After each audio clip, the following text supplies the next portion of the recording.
What's going on, guys? Biker Dave here, working on a 2003 Toyota Matrix Wagon. This would also apply to some Toyota Corolla models and maybe even other Toyotas.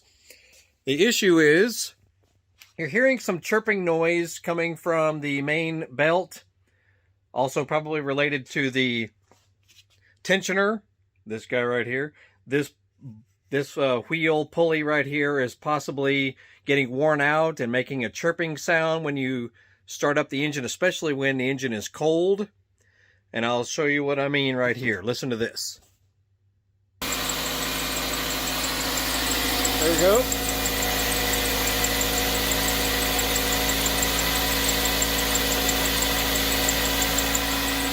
And that noise will likely go away after the car warms up. But it is probably coming from this pulley right here. You know, there's a bearing in there. It's getting worn out. And it's also possible that the belt itself is just getting stretched out or worn out. So it's a good idea to go ahead and replace both of these because it's really not that difficult a job. And it's one of those might as well ordeals. And you only need a few tools here. You'll need these tools here, I'll tell you. Tools you'll need will be a 10mm socket because we want to remove this cover right here. So you just got two 10s there and there. You'll just pull that right off. And then you'll need a 19 to remove the belt itself, which will fit on that right there because you'll have to pry the tensioner back some so you can release the tension off the belt and take it off. Then you'll also need 14mm, so you can use either an impact driver or just your ratchet or whatever, because you're going to have to remove the motor mount bolts, which is right there, and then there's another one right behind it. And then you're going to have to slightly lift up the engine because there's no way to remove that bolt back there because it's blocked by the side of the frame. Okay, so we're going to have to remove these two bolts. Then we're going to have to put a jack under the engine. Use some sort of padding like that, You just got to lift up the engine a little bit, only an inch or so. It's not very much, so that you can remove that guy right there. I know some of you are thinking, oh, this job is horrible, I can't handle it. It's really not that big a deal, and we'll show you how it's done real quick. Now, another tool that might be handy to have, aside from the obvious, you need to have a well-lit area, so any hanging lights you can get, or magnetic flashlights, that sort of thing, something to give you well lighting. Also, an impact or some sort of air ratchet is handy if you don't have much room to work with. Notice it's got a nice 90-degree angle on it. I know some of you may not have access to those sort of tools, but they're just helpful if you do have them. So let's jump in. So with your 10mm, you'll remove these two nuts right here. Pull this guy off. This helps you have nice, access in there and ways to move your hands in and out. It also gives you the ability to take a look around, make sure everything looks okay. You may want to even clean off some of this. As you notice, this one's a little bit dirty, and it's good to go ahead and do some cleaning while you're doing any sort of job like this.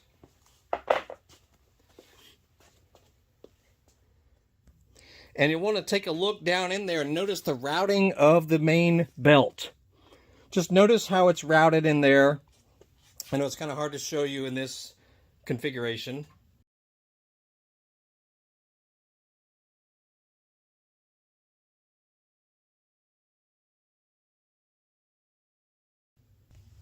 But if you look down in there, you'll see how the belt, kind of weaves around the alternator and the power steering belt and that sort of thing.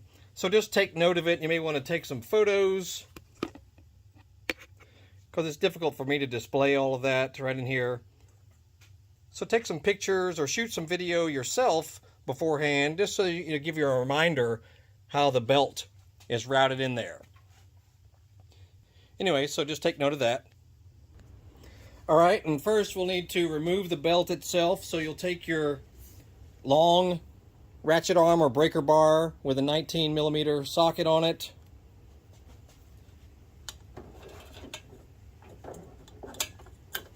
And then you're going to have to put the socket right here on this little pivoting,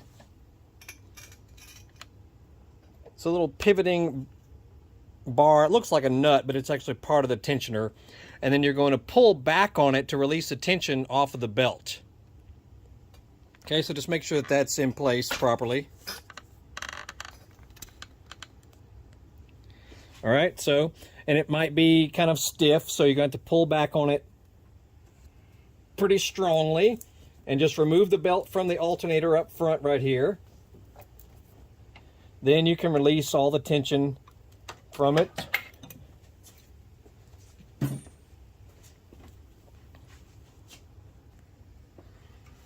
Okay, so just, you know, most of it's pretty self-explanatory here. Just weave it off of all these pulleys and things that it's wrapped around. Take note, you know, of how it's coming off here.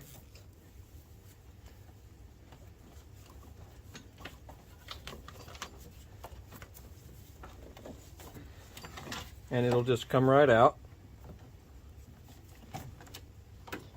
And voila, there it is. There's the part number. Okay, so if you go to your auto parts store, make sure you look at it. Also inspect the belt. I mean, look at this one. It's not that bad. Not bad at all, actually. But they're not all that expensive. You know, even if you get them from your auto parts store, it might be $30, $35. You know, if you're going to do this sort of job, you might as well replace both pieces so that you don't have to come back and do this again. All right, now, in order to remove the tensioner back there, we're going to have to gain some clearance to this bolt. If you can see it. That bolt that's holding on the tensioner has to be removed, and unfortunately, once you loosen it all the way out, it would hit the frame down there, or hit the chassis, so to speak, or a fender well, however you want a terminology. So, we're going to have to remove these two bolts that hold on the motor mount. This motor mount here, these two bolts need to be removed. Also not a huge deal. And then we're going to have to lift up the engine just a little bit, like an inch or so, to gain clearance for that bolt to come out. All right, so let's do that. And that is a 14mm, so you'll need your long extension and a breaker bar or an impact driver. Like so.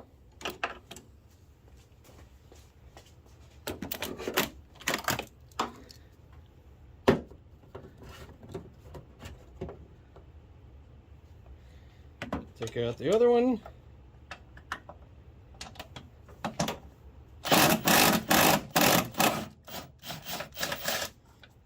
Like so. It's also good to use you know, a magnet, or have a magnet on hand.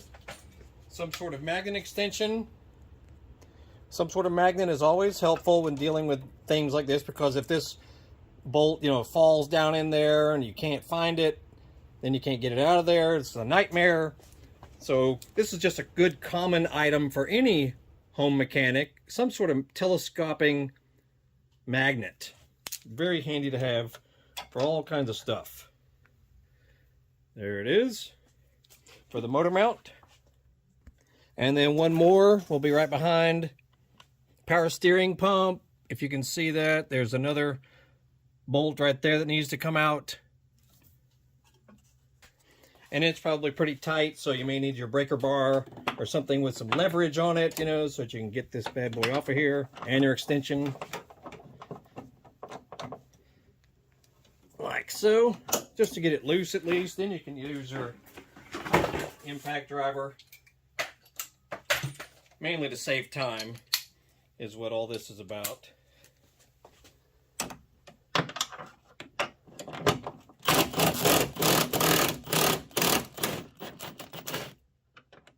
highly recommend any kind of, I mean, I know some people, you don't need impact as far as power, but sometimes you do need it for power, but it really saves time more than anything. So a good little impact driver, always good to have. Then we'll pull that guy out. Notice the magnet keeps it from falling into oblivion. Keep those secure away. Now your motor mount is loose right here, and we'll be able to raise the engine just a little bit so that we can get access to that stupid bolt out there. Now when you're about to lift up the engine, make sure that the emergency brake is on, make sure the car is in gear, make sure you have wheel chocks on the wheels so that this can't possibly roll anywhere. All right, now keep an eye on that bolt right there while I'm lifting the engine, and you'll see how the engine comes loose from the motor mount region as well. You just bring it up just a little bit, just to give you clearance. Now you can see I can access that bolt a little bit better. Right there. You just want to make sure you have enough room to get her out of there. All right, you see it in there. Make sure that you know, these lines are kind of safe and out of your way a little bit. Just get it started. It's a tight fit in there. Then you might need your ratchet box end wrench. That'll be helpful to, you know, to get it going after you've broken it loose. And it's a 17 millimeter. But these guys here, these are ratchet. Very handy to have. And you're going to need to loosen it. So if you're facing it from the left, from this side of the engine here, going that way, it's going to be lefty-loosey. Okay, so get your wrench on it there. Now you can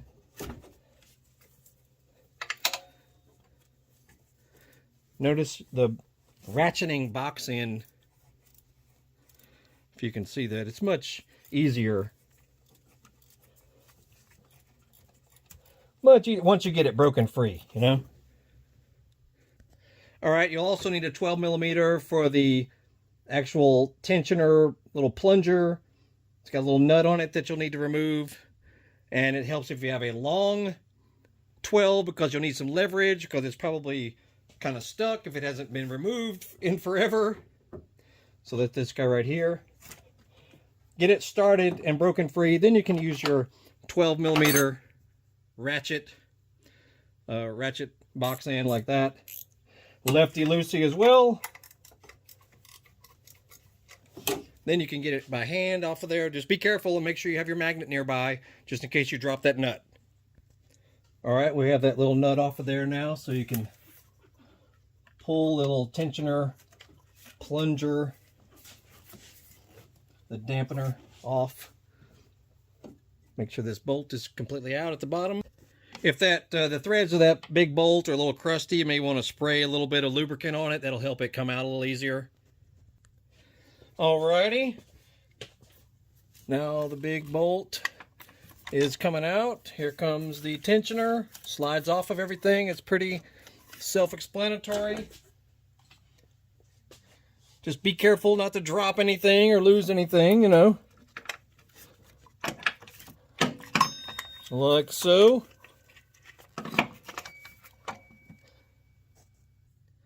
You'll have to just fish it out of there. Some people drop it all the way to the bottom and bring it out that way, which works okay. But there it is. And you'll notice if it's got a little slop in it, that's where likely the noise is coming from, right there. And if this is original, been in there a million years, you know, it's just time to replace it. And you can hear it if you listen real close.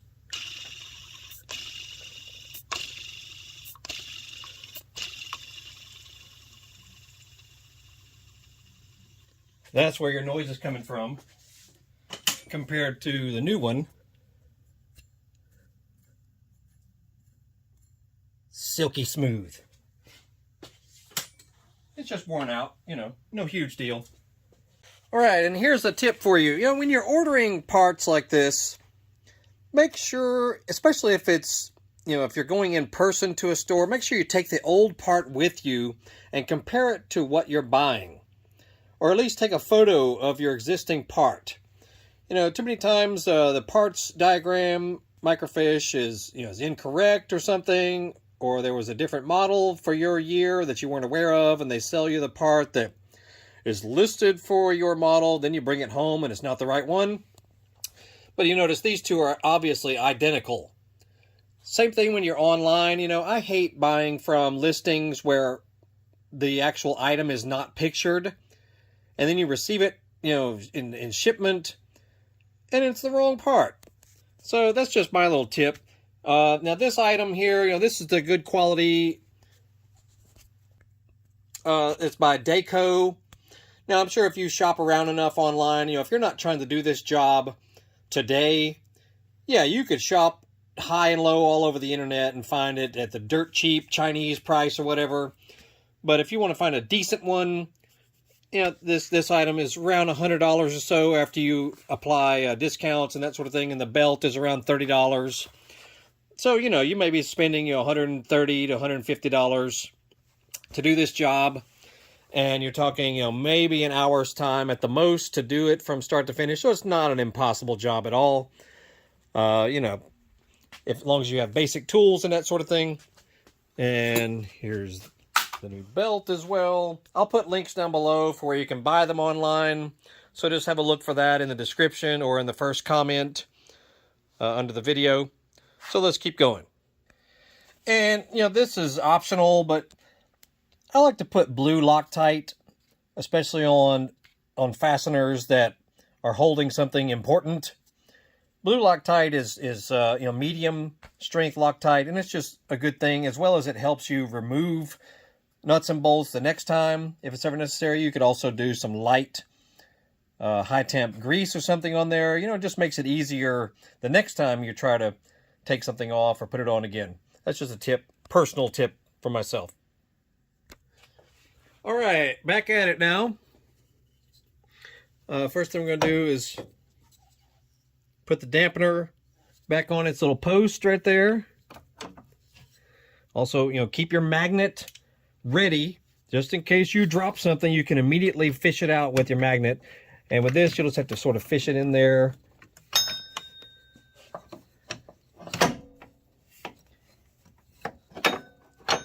Sort of fish it around in there. Excuse me if I'm blocking the view a little bit, and then just sort of hang it on there.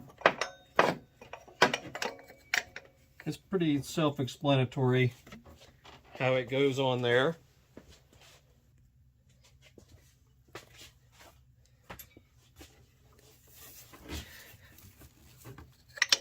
Just make sure that it slides on completely the way it should.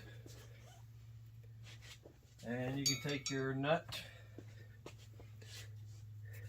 and just, gently hand tighten it, and be careful because it'll drop into oblivion if you're not careful. So just put it on just gently for right now.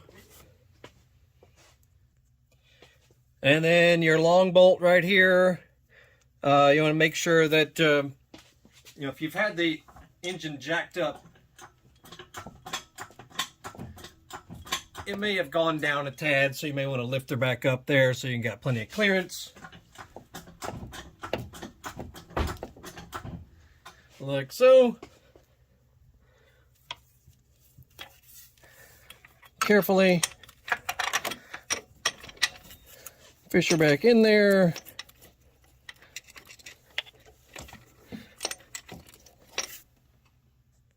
Just keep wiggling on it and it'll fall back in the hole there. Start it by hand. You may need a little wiggle here and there to get it started. I know it might be difficult to see this, but here's where your ratcheting box end comes in handy, because you don't have a ton of room to get this bolt going. So this little guy here is priceless.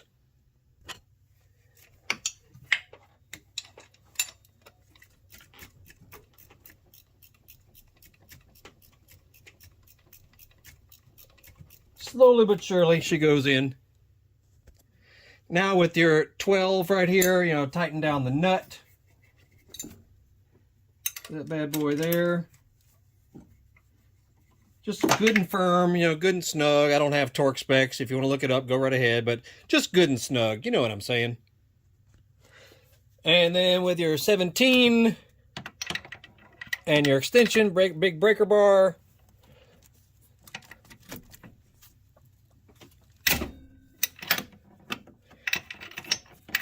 Get it on there firmly.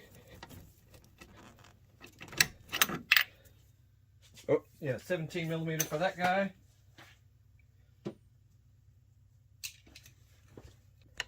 All right, now it's time to lower your engine so you can put the motor mount bolts back in place. So make sure everything's out of the way of the wheels. Right there.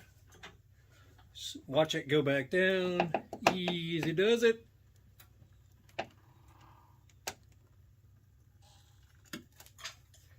Like so.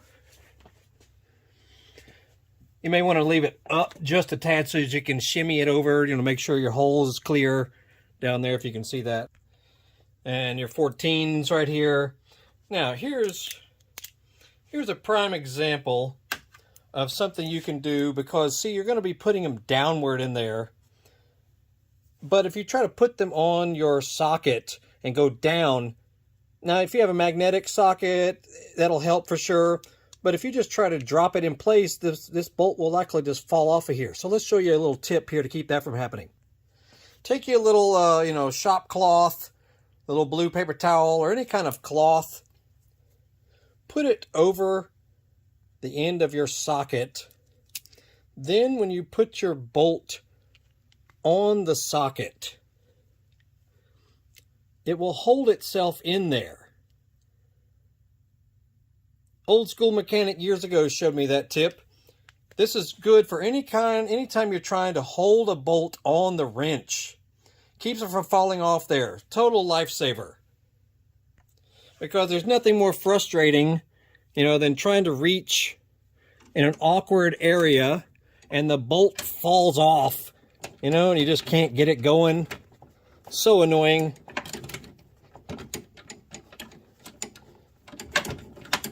And you may have to wiggle it around a little bit, make sure she fits on there. A priceless tip though. And then just sort of get it, you know, about hand tight in there so you can put the rest of them on there.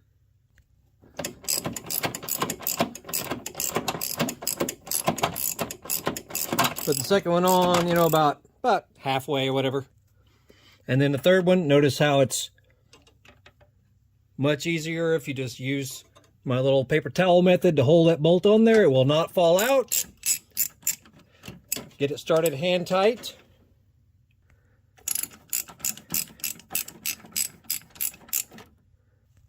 Now go ahead and lower the engine. Release all the tension off of it there, if there was any. And snug everything down. These should be pretty darn tight. I'm sure some mechanic will blast out some torque specs. How about good and tight? Because, and this would be a good time to replace these motor mounts. If yours are loose, or, you know, you're feeling some vibration, unnecessary vibration in it, now would be a good time to replace this motor mount right here. But that's not the point of this video. And the last one right there. Make sure they're all nice and even. Notice I still have the breaker bar because we're about to have to release the tension off the tensioner and reinstall the belt. There we go. Same thing with the belt. When you go to buy, if you go to the auto parts store to buy your new one, make sure you take your old belt with you and compare the length. Make sure it looks similar. Because there'd be nothing worse than, you know, trying to knock this out in a half an afternoon or whatever, and you forgot to take the parts with you, and you end up getting the wrong stuff because the microfiche told you the wrong thing. It happens. You know how it is. All right, and then we'll fish our belt around the pulleys. Get that started. Also, it goes without saying to make sure you disconnect the battery especially when you're putting the belt back on, so that you don't accidentally have someone turn the car over, or a child or something. That could be a nightmare. Put your car on some jack stands and jack it up so that you can see the belt underneath while you're putting everything back in place. Working on that now. But it's easy to access the lower pulleys from under the car. So that's just another quick little tip, just to help you get her back going. Always use jack stands when you're supporting a vehicle. I'll include a photo of the belt diagram of the routing, so it makes it a little easier to see. I know it's kind of difficult to see through here.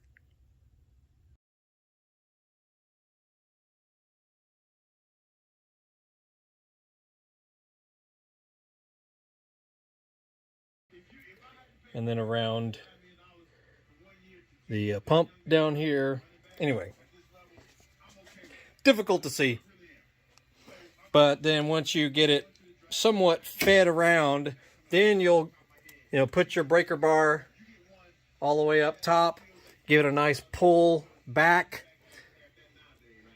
Then you'll feed your hand down through here. Be careful doing this, and then wrap it around the tensioner pulley. Then you can release it and make sure that the belt is all seated properly, as you see right there. You don't want it sitting on the edge of anything, because it could come flying off or damage it once you do start the car. So just make sure that it's seated everywhere that it should be. I know it's difficult to see. Whatever. Alright, then before you button everything back up, you may want to just fire the car up real quick and make sure she sounds okay. So that's what we shall do. Make sure that none of your tools are still sitting around. You don't want nothing to be falling down in there and get hung up or anything. So just make sure everything is clear. Make sure the battery is back together also.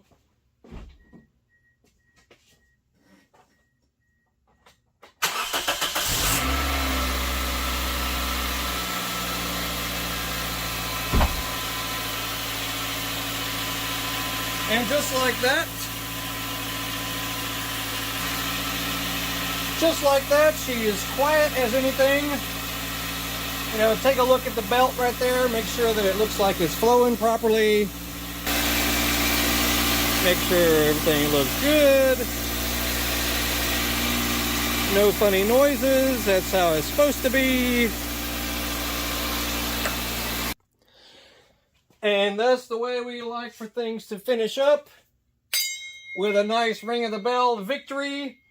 Once again, this is the 2003 Toyota Corolla Matrix. This procedure probably applies to tons of different Corollas of this generation, as well as Matrix models that have a tensioner like that, because some of the newer models do not have a tensioner there. I know the 2010 model actually has an adjustable portion for the belt, where this one does not. So that's what you need to determine which your model is. Anyway, we got other videos about this car. Really good little car if you're looking for a good student car, or a first car for a new driver, or even a beater car for yourself, or a good car for anybody, really. The Toyota Matrix is a really good little car. 1.8 liter, very good on gas, easy to drive. This particular one has all-wheel drive, which is really good. Other than it kind of sucking up horsepower. Whatever. Good little car. Anyway, make sure you check out other videos with all kinds of cool stuff on our channel that you might like. And like, subscribe, follow. And if you want to support the channel, see the join button up on the top of the description. And we appreciate all the support you give us. We'll try to give you cool videos whenever we see a project that might help you. Once again, Biker Dave here signing off, and y'all have a great day. We shall see y'all later.